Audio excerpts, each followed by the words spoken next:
And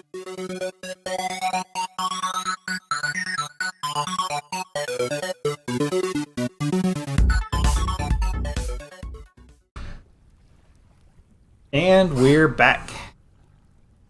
This is going to be episode 9 of a Vintage Story playthrough. This is Shino. And episode 8 was a bunch of probably yammering. I think we end up going back here late in the evening. Putting a few things away, making our crucibles, getting the molds fired. So we're still a little bit away from being able to do that, to start getting into metalworking. I do remember that I have a piece of leather, and we're going to increase our storage capacity just a little.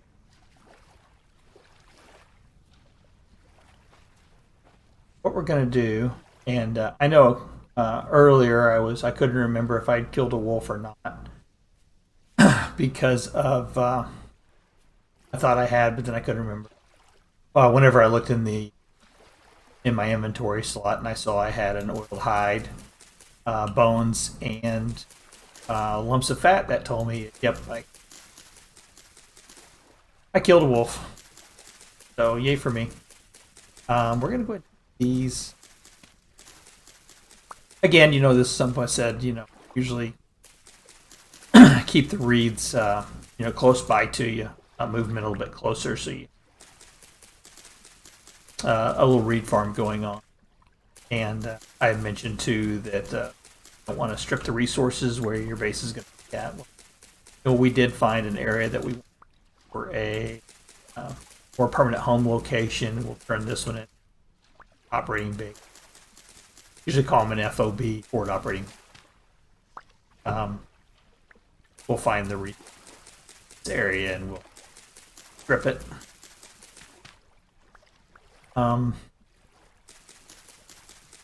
Not to the point that we leave the whole area just decimated, but definitely get.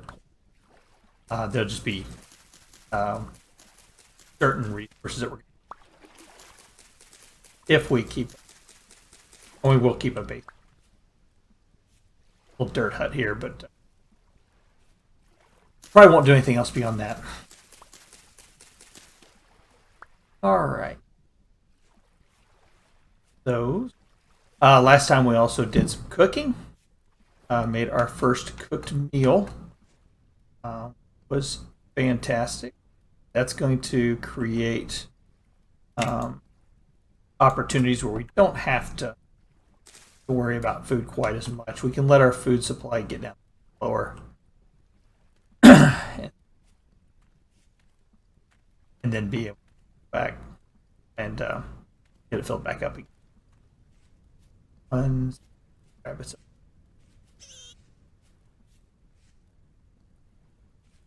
Oh, look, we have pigs. Awesome. Okay. I am definitely going to kill this pig.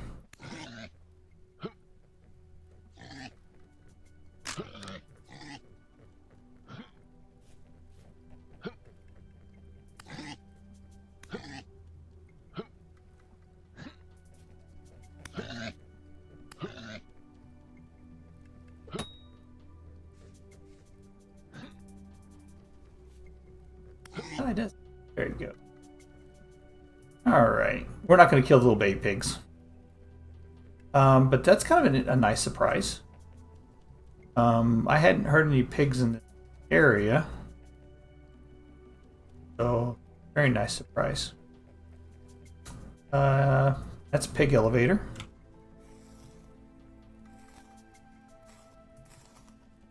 Okay.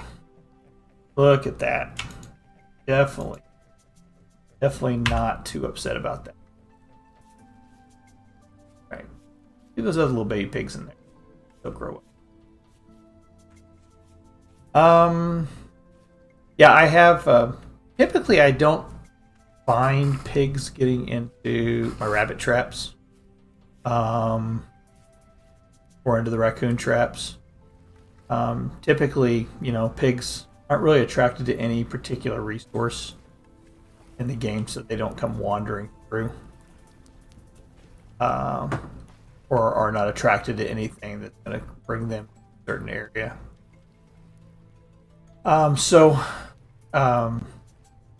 Typically that's not something you find. So now I have had one game where I found a hole similar to that one, but it was a natural one, and the game mechanic was spawning a pig family in that hole every so often, and you'll find this every once in a while. I just call them a little kill pit area where you'll see where wolves will spawn in an area, and they usually will respawn in that same, similar geographic area. And so I'll dig a pit where I see them spawning at, and then the next time the game generates spawns for those animals, they end up spawning and falling into that hole, and then you can come by and slaughter them just whenever you need. So I had one game set up where I had two wolf packs that were always constantly spawning within about 5 or 6 blocks of each other in the same spot, a little isthmus of land. And so I created a little a whole area right there, put fencing around it so that if they did spawn just outside of that hole, they couldn't go anywhere.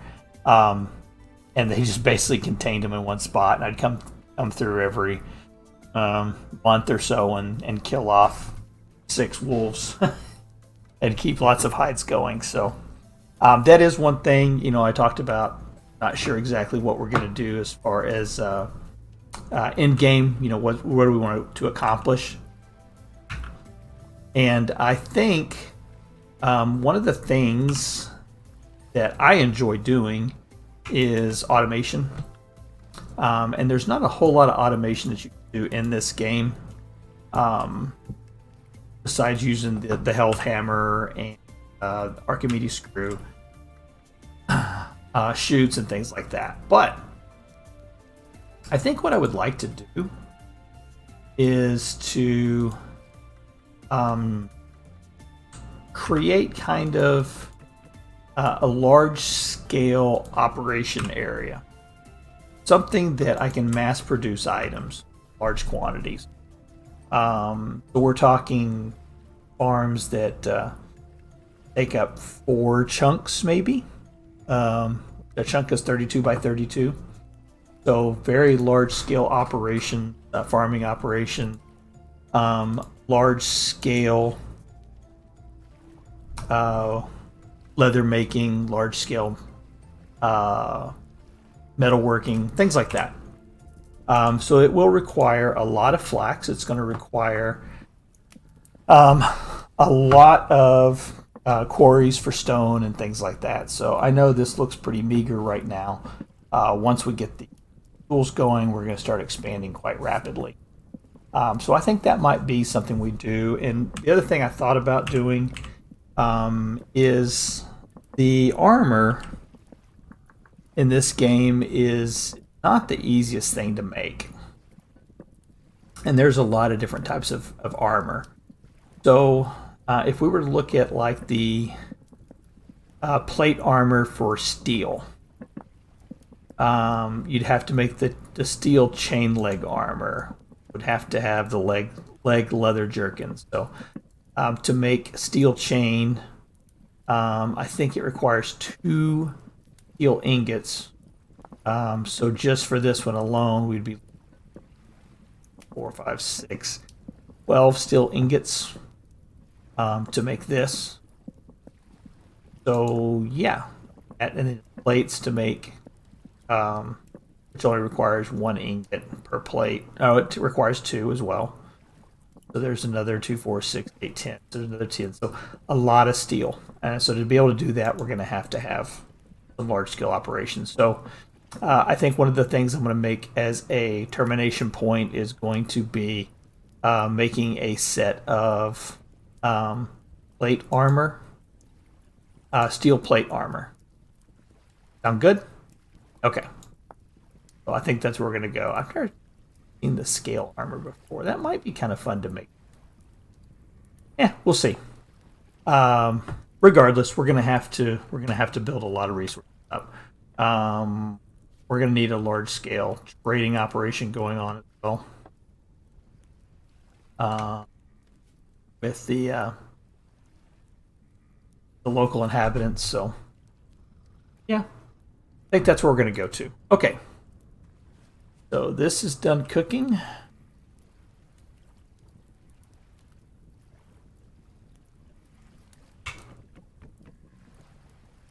Eat a few berries.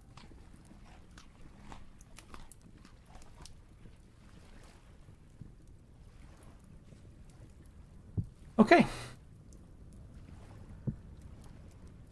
It's all, I should point that out. The spoiled symbol, the spoiled, there it is, 29% spoiled already. So if we look at the temperature here, it's 14 degrees Celsius. So pretty warm in this area. Things going to spoil quite quickly. So it's going to be important that we get a cellar built. All right. So that piece of this leather. Just to remind ourselves, we're making the hunter's backpack. So we're going to buy 15 reeds.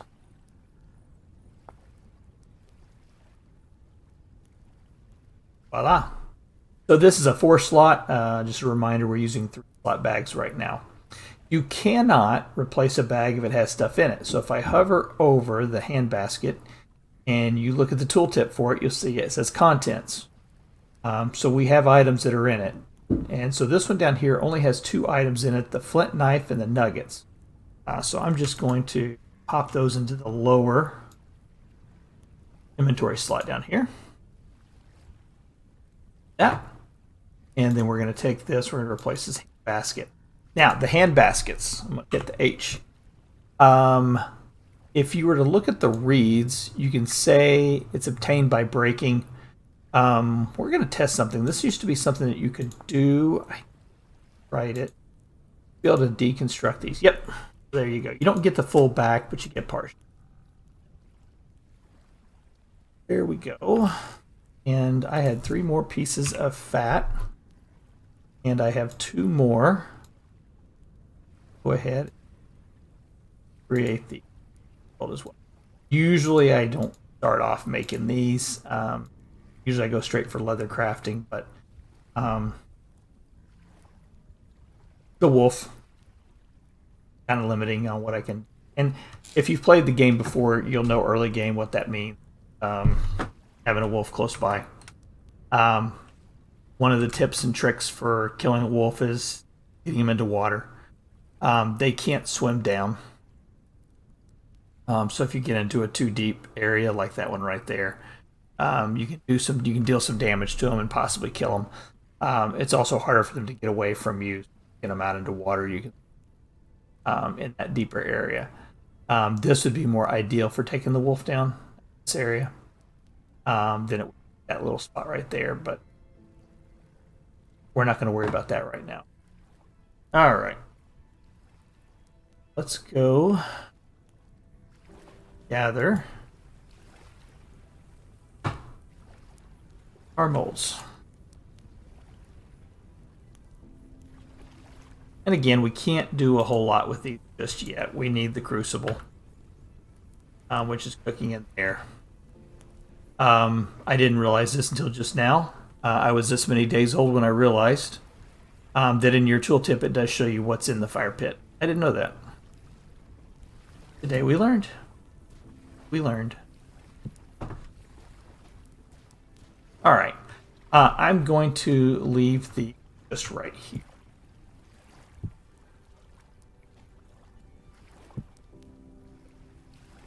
Not going to take those in just yet.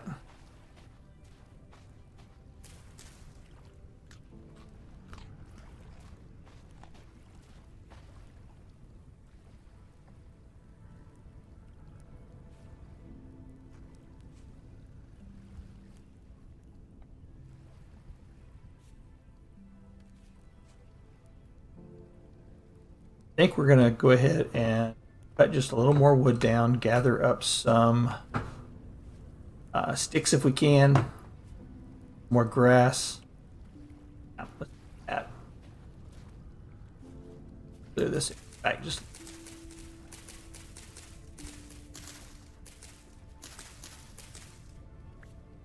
This is again, this is the area that we're going to be using horses. We're not going to be setting up a permanent shelter and base here.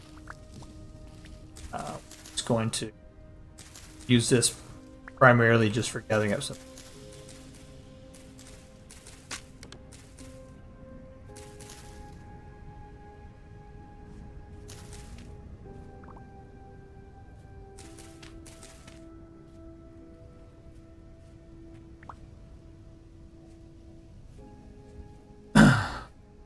Yeah, we're going to start gathering up some of the grass, or not the grass, the vegetables that are growing. All bit crops.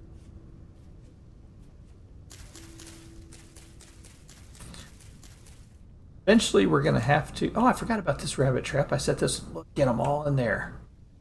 Wow. Right. Well, where are those guys? God, I set that one up here. I forgot I set that one. But you can see the effectiveness of a rabbit trap for early game.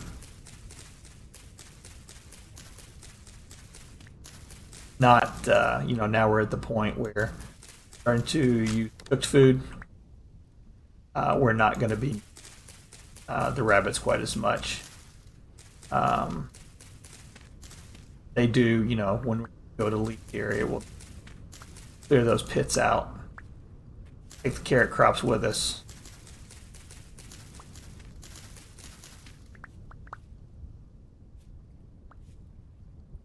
Go ahead and mark.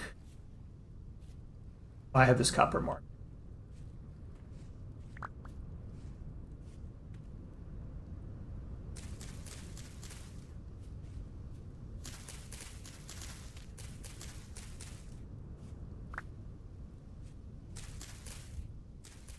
Berry bush too.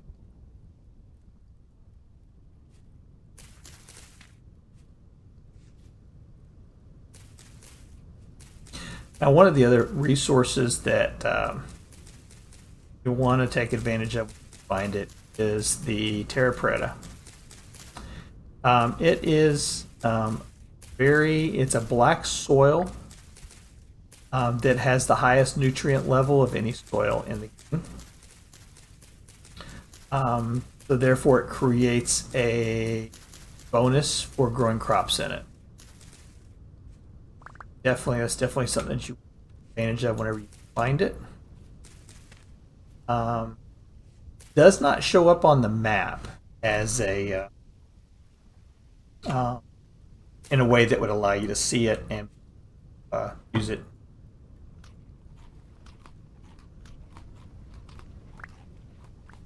So it's definitely something that you want to keep an eye out for.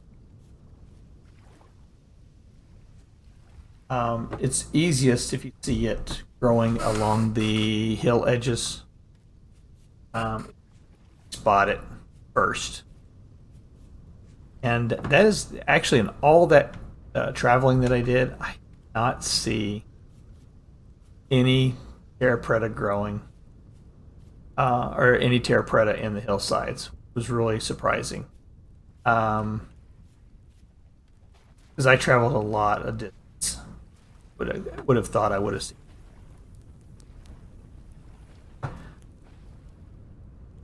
But we're definitely going to need that as well as we go to set up our farms. We're going to need large quantities. That's what it'll look like whenever you see it in the open area growing on the hillsides, very dark. And again, you can see fertility when soiled, when tilled, 80% for each resource. Nitrogen, potassium, and phosphorus. Trying to see if I can see that wolf again.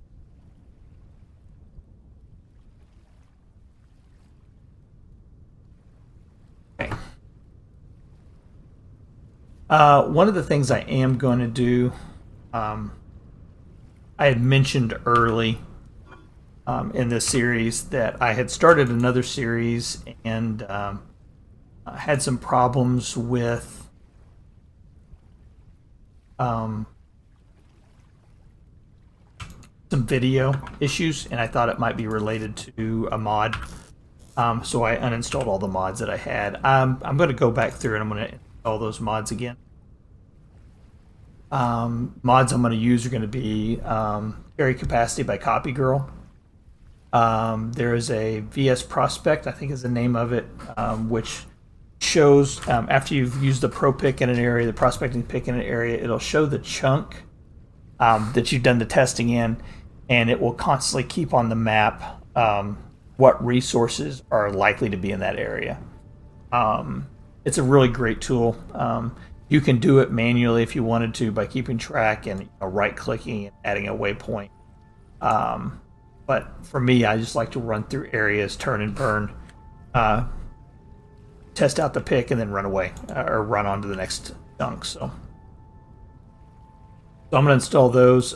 Carry capacity is going to be very important whenever we go to move to our next location. It'll allow us to actually pick up this vessel with the contents in it and put it on our back and carry it with us. So adding basically another inventory slot with that many spots in it. So really nice. So yeah, I'm going to do that between the next episodes. You see the smoke is not rolling out of this anymore, so that means that charcoal pit's done. And that is done as well. So, what I'm going to do, I'm going to... Yep, let's do it. Let's make our first. We've got 3 molds out there. So we're going to need...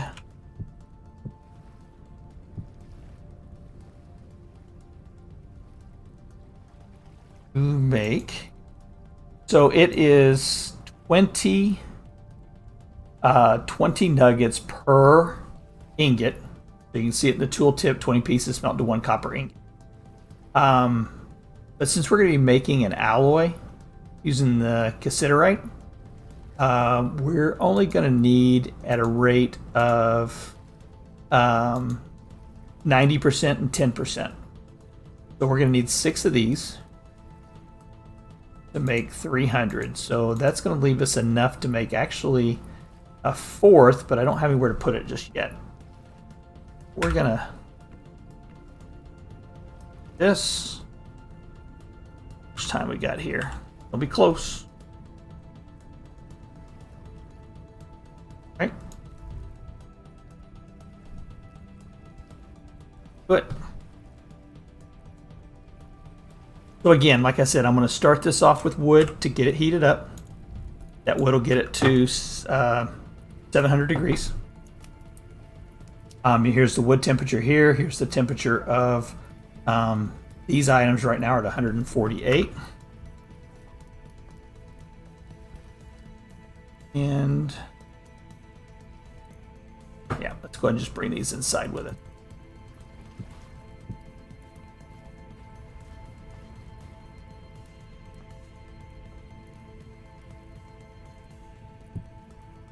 Them down. Oh, this is going to be so nice.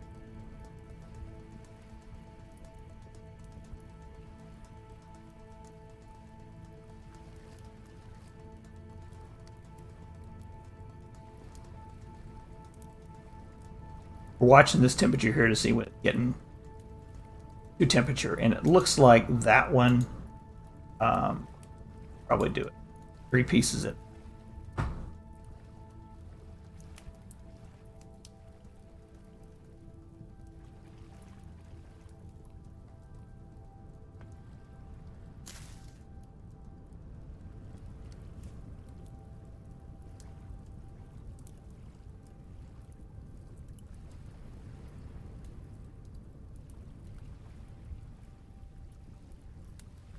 So we should, once this gets above 1084, here, we should start seeing a green progress bar show up.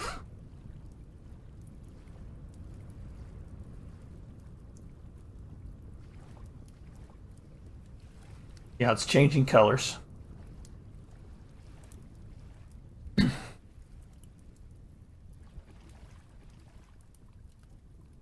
Green progress bar.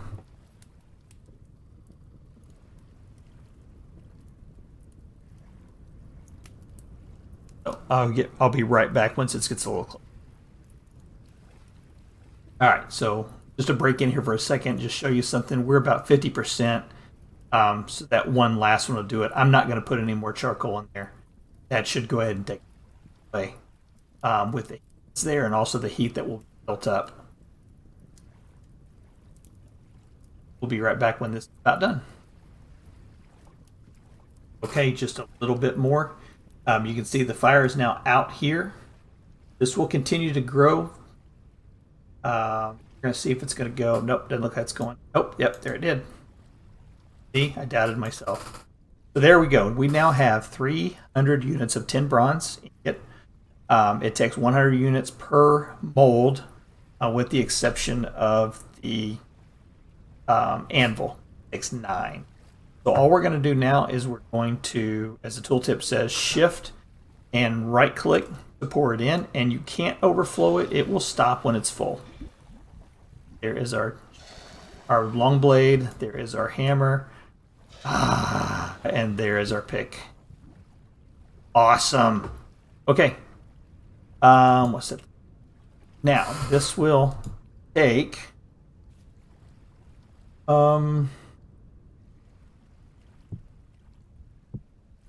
this will take some time for it to cool off. As you can see in the tooltip, it says 100 units of liquid tin bronze ingot, and it has a temperature of 1116 Celsius. So it's going to have to cool down below 400 degrees, I think, before it becomes soft tin bronze metal.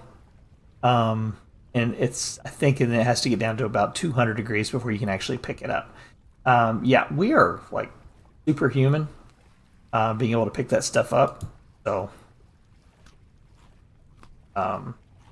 we want to make sure that once this is done, that we can turn them into tools. So while we're waiting on that, right before I shut this off, you see the it says here it's fresh for 5.8 days. I'll put it inside there now. It's fresh for 11.6 days. Store it just to keep it from rotting. This is 43%. I'm gonna have to finish it off here pretty quick, and then if it goes rotted more, I'll have to do something about that. Okay, folks, that's gonna do it. We're gonna call it here. Thanks for joining me. This has been Shino in a Vintage Story Let's Play series, version 5, episode 9. If you like what you're seeing, if you like the series, give me a big thumbs up. Subscribe to the channel if you would. It helps me grow the channel. After you subscribe, hit that notifications button so you get notified whenever new content is uploaded. That's it. Yeah. Next time we come back, we're going to start taking these tools and we're going to start grabbing some more metals and start making some more stuff. And then we're going to start reloading. Okay, folks. Thanks for joining me. We'll talk to you next time. Take care. Bye.